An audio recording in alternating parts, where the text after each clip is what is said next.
Saudi আরবের pro লিগে শিরোপার আরও কাছে পৌঁছেছে আল হিলাল। সোমবার প্রতিপক্ষের মাঠে আল আহলিকে ২-১ গোলে হারায় নেইমারদের দল। ম্যালকমের শেষ মুহূর্তের গোলে পাওয়া এই জয়ে আল নাসরকে ১২ পয়েন্ট দূরে রেখে লিগ শীর্ষে হিলাল। ঘরের মাঠে ম্যাচের শুরু থেকেই আল হিলালের বিপক্ষে আধিপত্য নিয়ে খেলতে থাকে আল আহলি। ১৩ মিনিটে ভাগ্যের ফেরে গোল পায়নি স্বাগতিকরা। বক্সের মধ্য থেকে ফরোয়ার্ড রিয়াদ মাহরেজের শট সাইড পোস্টে প্রতিহত হয়। ২৫ মিনিটে আল আহলির আরেক ফরোয়ার্ড ফিরাস আল বুরাইকান সহজ সুযোগ মিস করেন। ৩০ মিনিটে আল হিলালের গোলরক্ষকের ভুলে এগিয়ে যায় স্বাগতিকরা। গোলদাতা আল বুরাইকান।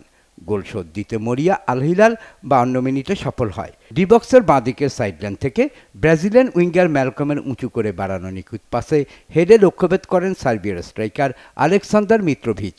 বাকি সময়ে আল আহলি আক্রমণে আধিপত্য নিয়েও ৮৯ মিনিটে গোল খেয়ে বসে। ম্যালকম মাঝমাঠে বল পেয়ে ক্ষিপ্ত গতিতে এগিয়ে ৫ ডিফেন্ডারের মাঝ দিয়ে ডি বক্সে ঢুকে গোলরক্ষককে পরাস্ত করেন। চোটের কারণে ব্রাজিলিয়ান ফরোয়ার্ড নেইমারকে লম্বা সময় ধরে মিস করা রিয়াদের ক্লাবটি এ নিয়ে প্রো লিগে টানা ৩০ ম্যাচে অপরাজিত থাকল।